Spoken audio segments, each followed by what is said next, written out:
ಸಿಂಹರಾಶಿ ಮನಸ್ಸಿನಲ್ಲಿ ಏನೋ ಭಯ, ಕಳವಳ, ಆತಂಕ ಅಥವಾ ಇನ್ಯಾವುದೋ ಒಂದು ರೀತಿಯ ಭೀತಿ ಇದು ಏನೇ ಇದ್ದರೂ ಕೂಡ ಎಲ್ಲ ದೂರ ಮಾಡಿ ನಿಮ್ಮ ಕರ್ತವ್ಯ ಏನಿದೆ ಅದಕ್ಕೆ ಆದ್ಯತೆಯನ್ನು ನೀಡಿ. ನಿಮ್ಮದಲ್ಲದೇ ಇರತಕ್ಕಂತಹ ಕೆಲಸದ ಬಗ್ಗೆ ಚಿಂತೆಗಳು ಬೇಡ. ಯಾವುದು ಸಮಾಜಕ್ಕೆ ಮಾರಕವೋ ಅಂತಹ ಕೆಲಸಗಳನ್ನು ಮಾಡಬೇಡಿ. ಯಾವ ಕೆಲಸದಿಂದ ನಿಮಗೆ, ನಿಮ್ಮ ಪರಿವಾರಕ್ಕೆ, ಕುಟುಂಬಕ್ಕೆ, ಸಮಾಜಕ್ಕೆ ಒಳ್ಳೆಯದೋ ಅಂತಹ ಕೆಲಸಗಳನ್ನು ಪ್ರಯತ್ನಪೂರ್ವಕವಾಗಿ ಮಾಡ್ತಾ ಹೋಗಿ. ನಿಮಗೆ ಇಂದಲ್ಲ ನಾಳೆ ಉತ್ತಮವಾದಂತಹ ಗೌರವ ಸಿಗ್ತಕ್ಕಂಥದ್ದಾಗತ್ತೆ. ಮಾನಸಿಕವಾದಂತಹ ದೃಢತೆ ಬಹಳ ಮುಖ್ಯ. ನಾನು ಇದನ್ನು ಮಾಡಿ ತೋರಿಸ್ತೀನಿ, ಇದರಿಂದ ಜಯಗಳಿಸ್ತೀನಿ ಅಂತಕ್ಕಂತಹ ಆತ್ಮವಿಶ್ವಾಸ ಏನಿದೆ ಅದು ನಿಮ್ಮನ್ನು ಒಂದಷ್ಟು ಪ್ರಚೋದನಕಾರಿಯಾಗಿ ಕೆಲಸಗಳನ್ನು ಮಾಡಲಿಕ್ಕೆ, ಸನ್ಮಾರ್ಗದಲ್ಲಿ ಹೋಗಲಿಕ್ಕೆ ಧೈರ್ಯವನ್ನು ಕೊಡ್ತಕ್ಕಂಥದ್ದಾಗತ್ತೆ. ಆರೋಗ್ಯ ಚೆನ್ನಾಗಿದೆ, ಉತ್ತಮವಾದಂತಹ ಸೇವೆಯನ್ನು ಮಾಡಿ, ಒಳ್ಳೆಯ ಕೆಲಸವನ್ನು ಮಾಡಿ, ಬೇರೆಯವರಿಗೆ ಮಾದರಿಯಾಗಿ ಅಂತಕ್ಕಂಥದ್ದು. ದೊಡ್ಡ ಸಮಸ್ಯೆಗೆ ಪರಿಹಾರವನ್ನು ಕಂಡುಹಿಡ್ಕೊಡ್ತೀರಿ. ಯಾವುದೋ ಒಂದು ಸಮಸ್ಯೆ ಇದೆ, ಅದು ದೊಡ್ಡ ಪ್ರಮಾಣದಲ್ಲಿ ಕೆಲಸವನ್ನು ಮಾಡ್ತಾ ಇದೆ, ಅಂತಹ ಸಮಸ್ಯೆಗೆ ಪರಿಹಾರ ಏನು ಅಂತ ಹೇಳಿ ಹಲವಾರು ಜನ ಯೋಚನೆ ಮಾಡ್ತಾ ಇರಬೇಕಾದ್ರೆ ನಿಮ್ಮಿಂದ ಅದಕ್ಕೆ ಒಂದು ಪರಿಹಾರ ಅಂತಕ್ಕಂಥದ್ದು ಸಿಕ್ಕತ್ತೆ ಅಂತಂದರೆ ಅದಕ್ಕಿಂತ ದೊಡ್ಡತನ ಇನ್ನೇನು ಬೇಕು ಅನ್ನುವಂಥದ್ದು. ಎಲ್ಲ ರೀತಿಯ ಸಮಾಧಾನ ನಿಮಗೆ ಸಿಕ್ಕುವಂಥದ್ದಾಗತ್ತೆ.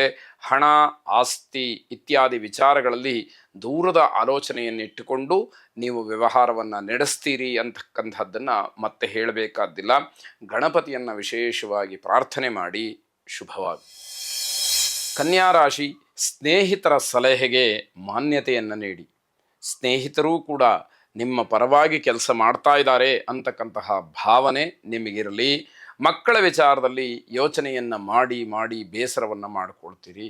ಮಕ್ಕಳು ದಾರಿ ತಪ್ತಾ ಇದ್ದಾರೆ ಅಥವಾ ನಮ್ಮ ಹಿಡಿತದಿಂದ ಹೊರಗಡೆ ಹೋಗ್ತಾ ಇದ್ದಾರೆ, ನಮ್ಮ ಬಗ್ಗೆ ಅವರಿಗೆ ಗೌರವ ಇಲ್ಲ, ಇವೆಲ್ಲ ಆಲೋಚನೆಗಳು ಸಾಲು ಸಾಲಾಗಿ ಬರುತ್ತೆ.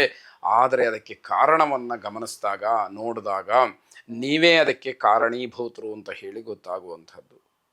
ಮಕ್ಕಳು ನಿಮ್ಮನ್ನು ಅನುಸರಿಸ್ತಾ ಇಲ್ಲ ಅಂತಂದರೆ ನೀವು ಎಷ್ಟರ ಮಟ್ಟಿಗೆ ಮಕ್ಕಳ ಜೊತೆಯಲ್ಲಿ ಬಾಂಧವ್ಯವನ್ನು ಉಳಿಸ್ಕೊಂಡಿದ್ದೀರಿ, ಅವರ ನಂಬಿಕೆಗೆ ಅರ್ಹರಾಗಿದ್ದೀರಿ, ಅವರ ಪ್ರೀತಿ ಪಾತ್ರತೆಗೆ ಎಷ್ಟು ಒಳಗಾಗಿದ್ದೀರಿ, ನೀವು ಯಾವ ರೀತಿ ಅವರಿಗೆ ಪ್ರೀತಿಯನ್ನು ತೋರಿಸಿದ್ದೀರಿ, ಅವರ ಕಷ್ಟ ನಷ್ಟಗಳಲ್ಲಿ ಎಷ್ಟರ ಮಟ್ಟಿಗೆ ಸ್ಪಂದಿಸಿದ್ದೀರಿ, ಇವೆಲ್ಲ ಪ್ರಶ್ನೆಗಳಾಗತ್ತೆ.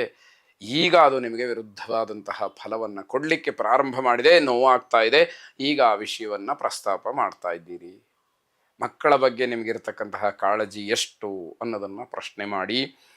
ಆಗದೇ ಇರತಕ್ಕಂತಹ ಕೆಲಸದ ಬಗ್ಗೆ ಚಿಂತನೆಯನ್ನು ಮಾಡಲಿಕ್ಕೆ ಹೋಗಬೇಡಿ, ಅದು ಸರ್ವಥೇಪಿ ಆಗೋದಿಲ್ಲ. ಆದರೆ ಆಗುವಂತಹ ಕೆಲಸವನ್ನು ಸರಿಯಾದಂತಹ ರೀತಿಯಲ್ಲಿ ಮಾಡಿ. ಅದು ನಿಮಗೆ ಒಂದಷ್ಟಾದರೂ ಸಮಾಧಾನವನ್ನು ಕೊಟ್ಟೀತು. ನಿರೀಕ್ಷೆಗೆ ಮೀರಿದಂತಹ ಸುದ್ದಿ ಇರಬಹುದು, ಆದರೆ ಪ್ರಯೋಜನ ಇಲ್ಲ. ಯಾವುದೋ ನನಗೇನೋ ಅನುಕೂಲ ಆಗಿಬಿಡುತ್ತೆ ಅನ್ನುವಂತಹ ಮಾತುಗಳು ಬರಬಹುದು. ಪ್ರಯೋಜನ ಆಗಬೇಕಲ್ಲ. ಕೈಯಲ್ಲಿ ಅನ್ನ ಇದ್ದರೂ ಕೂಡ ತಿನ್ನುವಂತಹ ಯೋಗ ಬೇಕಲ್ಲ ಅಲ್ವಾ? ಅದನ್ನು ಕಳ್ಕೊಂಡಾಗ ನಮ್ಮ ಕಣ್ಣು ಮುಂದೆ ಏನೇ ಇದ್ದರೂ ಕೂಡ ಅದೆಲ್ಲ ನಶ್ವರವಾದಂಥದ್ದು. ನಮಗೆ ಯಾವುದೂ ಕೂಡ ಅದು ಯಾವುದು ಸಿಕ್ಕದೇ ಇರತಕ್ಕಂಥದ್ದು ಅಂತಕ್ಕಂತಹ ವಿಚಾರ ತಿಳಿಬೇಕು. ಯಾವುದೂ ಕೂಡ ನೀವು ಅಂದ್ಕೊಂಡಂಗೆ ಎಲ್ಲ ನಡೆಯುತ್ತೆ ಅನ್ನೋದು ಸುಳ್ಳಾಗ್ಬಿಡುತ್ತೆ.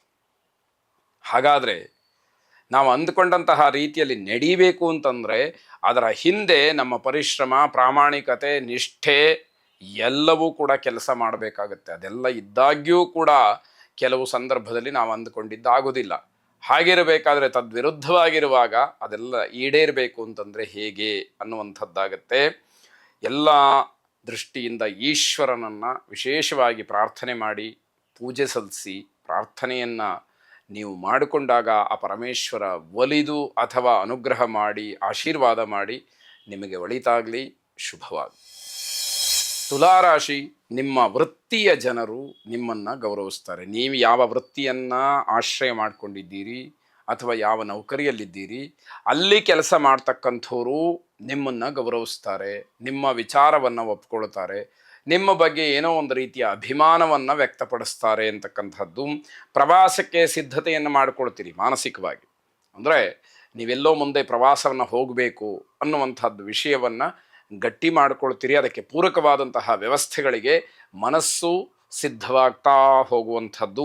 ಕೆಲವು ಪ್ರಮುಖ ಯೋಜನೆಗಳಿಗೆ ಚಾಲನೆಯನ್ನು ನೀಡ್ತೀರಿ. ಯಾವ ಯಾವ ಕೆಲಸಗಳು ಮುಂದೆ ಆಗಬೇಕೋ ಆ ವಿಷಯವನ್ನು ಕುರಿತು ಹಲವಾರು ವಿಚಾರಗಳನ್ನು ಮುನ್ನೆಲೆಗೆ ತಂದುಕೊಳ್ತಕ್ಕಂಥದ್ದಾಗತ್ತೆ.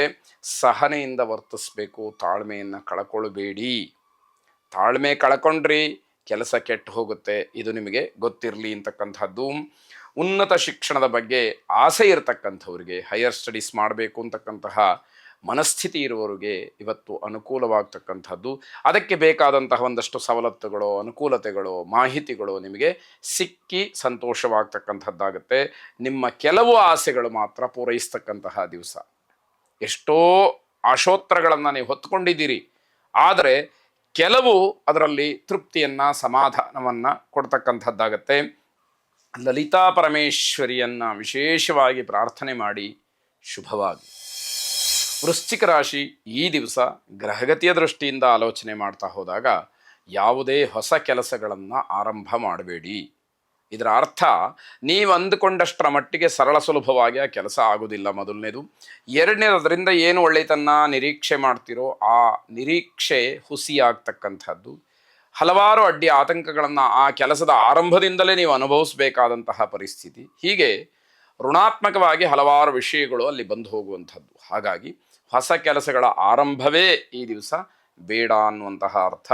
ತುಂಬ ತಾಳ್ಮೆಯನ್ನು ಇಟ್ಕೊಳ್ಬೇಕು. ಯಾವಾಗ ನಾವು ಅಂದ್ಕೊಂಡಂತಹ ಕೆಲಸ ಆಗೋದಿಲ್ಲ, ಗುರಿ ಸಾಧನೆ ಆಗೋದಿಲ್ಲ, ತಾಳ್ಮೆ ಕೆಟ್ಟು ಹೋಗುತ್ತೆ. ಕೆಲವರಿಗೆ ಸಿಟ್ಟು ಬರುತ್ತೆ, ಇನ್ನು ಕೆಲವರು ಅದನ್ನು ವಿರುದ್ಧವಾಗಿ ಅನುಭವಿಸುವಂತಹ ಪ್ರಯತ್ನಗಳನ್ನು ಮಾಡ್ತಾರೆ. ಅದು ಯಾವುದೂ ಕೂಡ ಸಮಾಜಕ್ಕೆ ಒಳ್ಳೆಯ ಸಂದೇಶ ಅಲ್ಲ. ಅದರಿಂದ ಬೇರೆಯವರ ಮೇಲೆ ಕೆಟ್ಟ ಪರಿಣಾಮವನ್ನು ಬೀರ್ತಕ್ಕಂಥದ್ದಾಗತ್ತೆ. ಬಂಧುಗಳ ಬಗ್ಗೆ ಸರಿಯಾಗಿ ಗಂಭೀರವಾಗಿ ಚಿಂತನೆಯನ್ನು ನಡೆಸಬೇಕು. ನಮ್ಮ ಜೊತೆಯಲ್ಲಿ ಹೇಗಿದ್ದಾರೆ ನಮ್ಮ ಬಂಧುಗಳು, ಅವರಿಂದ ಯಾವ ಕ್ಷಣದಲ್ಲಿ ಯಾವ ರೀತಿಯಲ್ಲಿ ಅನುಕೂಲವೋ ನಷ್ಟವೋ ತೊಂದರೆಯೋ ಒಳಿತೋ ಏನಾಗತ್ತೆ ಅನ್ನುವಂತಹ ಸೂಕ್ಷ್ಮ ನಮಗೆ ಗೊತ್ತಿರಬೇಕು.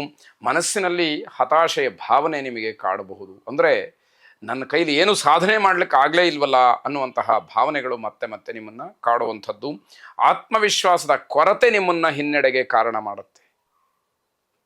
ಆತ್ಮವಿಶ್ವಾಸವೇ ಇಲ್ಲ, ನಾನೇನೋ ಸಾಧನೆ ಮಾಡ್ತೀನಿ ಅಂತಕ್ಕಂತಹ ಭಾವನೆಯೇ ಇಲ್ಲ, ಆ ಒಂದು ಧೈರ್ಯವೇ ಇಲ್ಲ ಅಂತಾದಾಗ ಏನು ಮಾಡಲಿಕ್ಕೆ ಸಾಧ್ಯ ಆದೀತು ಅನ್ನುವಂಥದ್ದು.